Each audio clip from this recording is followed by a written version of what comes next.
For today's headlines, Duterte to sign 2021 national budget on Monday. 4 dead in Cebu landslide. Teen who took video of the Tarlac twins sleigh asked to testify. Mystika under fire over comments. Temporary ban in UK travelers pushed. Morissette Amon gets engaged. NBA 2020-2021 season starts today. Metro Manila to experience isolated ruins. Good morning, I am Sandy Locos and you're watching Tribune News on Q. Today is Wednesday, December 23, and now the news.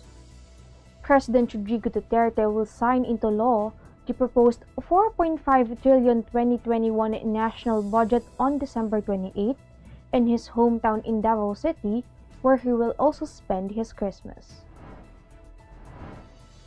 Presidential spokesperson Harry Roque said 5 representatives each from the Senate and Congress will be in Davao to witness the signing of the proposed General Appropriations Act.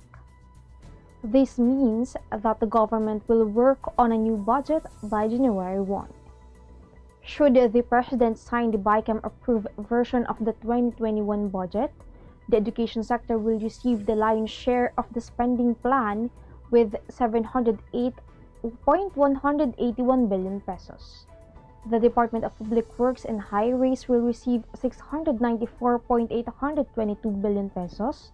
The health sector will have 287.472 billion pesos, while billions worth of funds are allocated for the procurement of COVID-19 vaccines. Meantime, 4 persons died, 11 were injured, and 6 more remain missing when part of a mining site in Toledo, Cebu City collapsed. The fatalities were identified as Ernesto Alan Caspe, Juni Lagola, Juan Tapang, and Junicio Labang. The Office of Civil Defense Central Visayas said in an email report. 11 persons were injured in the landslide and are receiving treatment at the hospital of the mining site operator, Carmen Copper Corporation. Still missing are Jose Crapentero, John Paul Resuelo, Simeon Laconas, Alfredo Tauto, Jonuel Herediano, and Reynan Tesipada. Earlier, the company said a landslide happened at 4:15 p.m. on Monday at the Carmen Pit. The amount of rainwater brought by Typhoon Vicky was to blame for the landslide. Investigators have asked the teenager who witnessed and took the video of a policeman who shot dead a woman and her son in Paniqui, Tarlac on Sunday to testify. Philippine National Police Chief General de Bolsinas, who visited the wake of the victims Sonia Gregorio and her son Frank Anthony on Tuesday, said that the video of the brutal killing is already a strong piece of evidence. Sinas, however, encouraged the 16-year-old girl who took the video as well as other witnesses to testify. Police Senior Master Sergeant Donel Nuezca, assigned at the Parañaque City Crime Laboratory, was caught on video shooting the Gregorios at point-blank range after a heated argument in Purok 2, Barangay Cabayawasan past 5 p.m. on Sunday. The altercation started when Nuezca confronted Frank Anthony for using boga, or an improvised noisemaker. Sinas assured the bereaved family of swift and decisive action in serving the ends of justice in the double case murder. Tribune News and will be back after these reminders.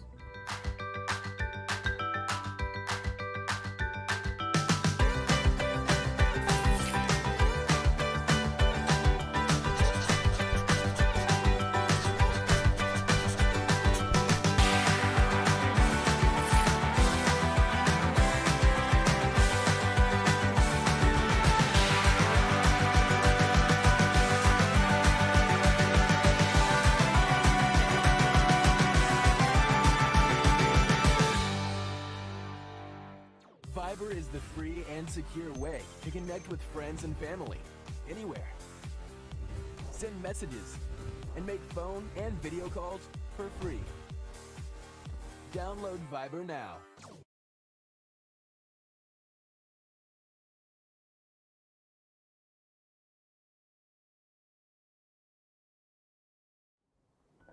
Ruby Rose Maunay Villanueva, better known as Mystika, drew the ire of netizens by justifying the murder of Sonia Gregorio and her son Frank Anthony Gregorio by Senior Master Sergeant Jonel Nuesca. Mystika stressed Nuesca was only trying to fulfill his duty as a policeman. She also addressed the "my father is a policeman" remark of the daughter, saying the child only wanted to tell the victims to respect her father, who is a policeman. She even called the Gregorios pasaway and justified Nuesca's cold-blooded murder of the two unarmed victims, whom he shot dead at point-blank range as a way to pacify the two. Meanwhile, Police Captain Ariel Boraga, who defended Nuesca's action in a Facebook post, was relieved from his post at the request of Bato Catanduanes Mayor Johnny Rodolfo. The Philippines should impose a temporary ban on flights from the United Kingdom amid reports that a new coronavirus strain, which reportedly spreads more quickly than other variants, was detected there, the Malacanang said on Tuesday. Presidential spokesperson Harry Roque said the palace will consult the Department of Transportation to consider imposing a temporary ban on travelers from the UK for the public's welfare. He, however, noted that the country should also consider the World Health Organization's advice before implementing a policy. Despite the perceived threat from the new virus strain, Roque expressed confidence that the country will be safe as long as inbound travelers will follow the guidelines set by the Philippine government. The Department of Health said it has yet to detect the new COVID-19 strains in the Philippines, but assured the public that it would monitor the presence of the new viruses. In other news, Filipino singer-songwriter Morissette Amon is now engaged to boyfriend Dave Lamar. She announced the engagement on Monday on her Instagram account, calling her fiancé an answered prayer. The entry also indicated that the proposal happened a few months ago and their friends and family were the first ones to know about it. She recalled how their love story flourished. Meanwhile, Dave shared a video of the two of them mindlessly dancing on a rooftop amid a sunset-lit skyline, as well as the moment he got down on one knee to pop the question. We will be back. Stay with us. Magsha-shopping na lang ako! Hashtag 143SM. Call to deliver. Hello, can I get the following? One pink chair, bed sheets na pink yung sofa, tapos slide, size 8, pajamas na blue. Oh, don't forget my... Hashtag 143SM.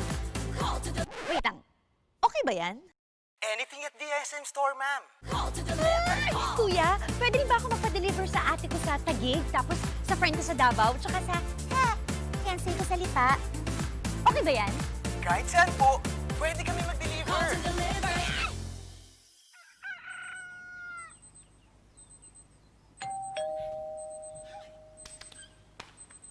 Call. Hashtag 143SM. Call to deliver. Hashtag 143SM. Call to deliver. Call. Hashtag 143SM. Hashtag 143SM. Call to deliver. Call na rin kayo. Call to deliver. Araneta City, home to the country's first indoor shopping mall, the world's original Thrilla, and the first ever Bini Bini pageant. Now a place for your first win, your first catch, your first home, your first big break, your first date, and even your first love. Araneta City, the city of firsts. In sports, the NBA 2020-2021 season tips off today after the shortest off-season in history against the backdrop of a raging COVID-19 crisis across the United States. Little more than 2 months after LeBron James and the Los Angeles Lakers ruled the grueling pandemic-interrupted season with victory in the NBA Finals in the Orlando quarantine bubble, a shortened 72-game campaign gets underway with games in New York and Los Angeles. Stephen Curry and the Golden State Warriors go on a road trip to take on Kevin Durant's Brooklyn Nets at 8 a.m. before James Anthony Davis and the Lakers clash with Kawhi Leonard and Los Angeles Clippers at the Staples Center at 11 a.m.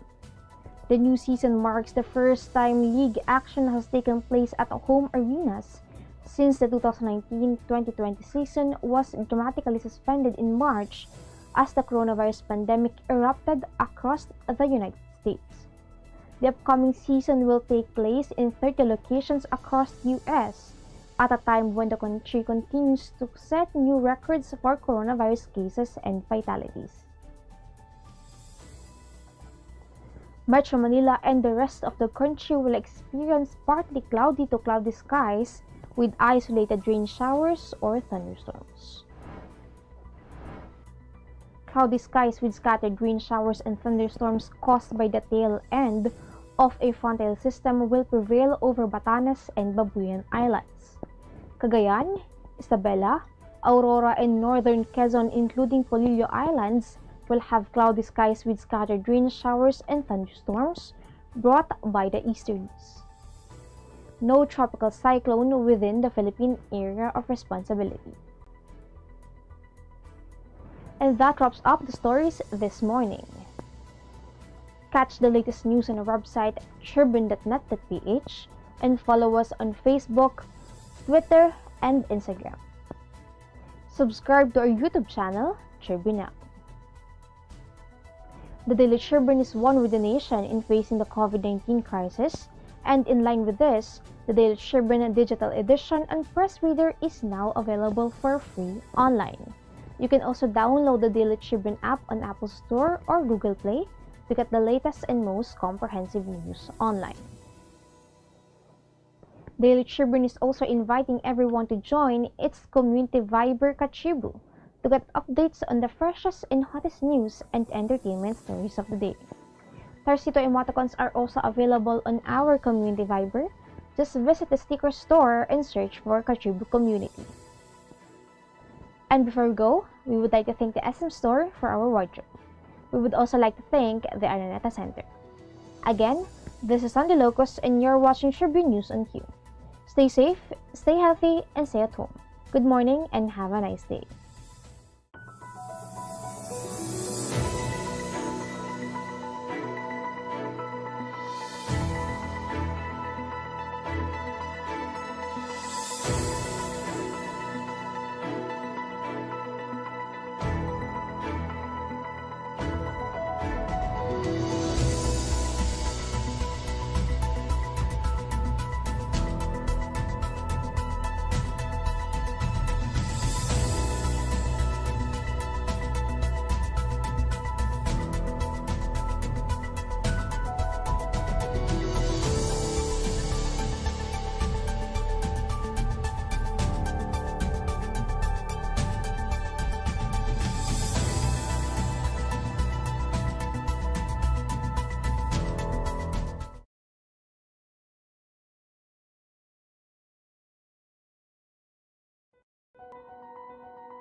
This is a very important story. The important story. Pictures and stories. Today, we feel the weight of history on our shoulders. the way we have been moving leads nowhere. We need to change course. Since the United Nations was founded, the human race has never had to face a set of challenges like we do right now. But together, we can overcome them. Manong Joe po, At Ate Maita, may good news uli ang Meralco. Muling bumaba ang overall electricity rates. 4 centavos per kilowatt hour ang decrease natin ngayong buwan. Isa ito sa pinakamababang rate natin ngayong taon. Dahil to sa pagsisikap ng Meralco na mapababa ang singil sa kuryente. at good news pa, mas madali na ang pagbabayad ng monthly Meralco bills. Dati, kailangan pang gumamit ng reference numbers na mahaba at mabago-bago buwan-buwan. At kapag nag-expire, kailangan mag-request ng kapalit. Now you can say goodbye to your ATM and Meralco reference numbers. Customer account number o CAN na lang ang tatandaan. Maikli, walang expiry, at pwede sa lahat ng payment partners. Ang dali! Simula pa lang ito ng mga pagbabago mula sa Meralco. Isang maliwanag na Pasko sa inyong lahat. Click, that's it. Never thought self-service can be this slick. Modify plans in a snap, walang hirap, it's a wrap. Just tap the app. Now you can check, view, subscribe, renew. Help and support for you. Out with the ring apps are the in thing, you know what to do. Globe at home and Globe One, all in the Globe app na yan. Self-service and easy to use, mas okay tayo dyan. Globe at home and Globe One, all in the Globe app na yan. Instant response, no hold time pa, wala nang hintayan. Download Globe at Home and Globe One app, all in the Globe app na yan. Download the Globe One and Globe at Home apps from Google Play Store and Apple App Store now. Download Globe at Home and Globe One app, all in the Globe app na yan. Good morning, sir. How may I help you? Bakit kailangan ko pang pumunta sa bangko? Oo nga naman, sir. Ba't kailangan pang pumunta sa bangko? Why not get a UB app so you can do all these without going to the bank?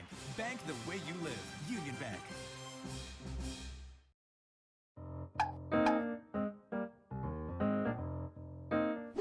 Ang Philippine Offshore Gaming Operators o POGO ay isang legitimate business entity na nagbibigay serbisyo sa offshore gaming para lamang sa mga manlalarong nasa abroad sa pamamagitan ng internet. Ang mga serbisyong handog nito ay katulad ng casino games at sports betting na pwedeng laruin kahit wala sa casino. Sa Pilipinas, walang POGO operators. Tanging POGO service providers lamang dahil nagaganap ang mga laro sa labas ng bansa.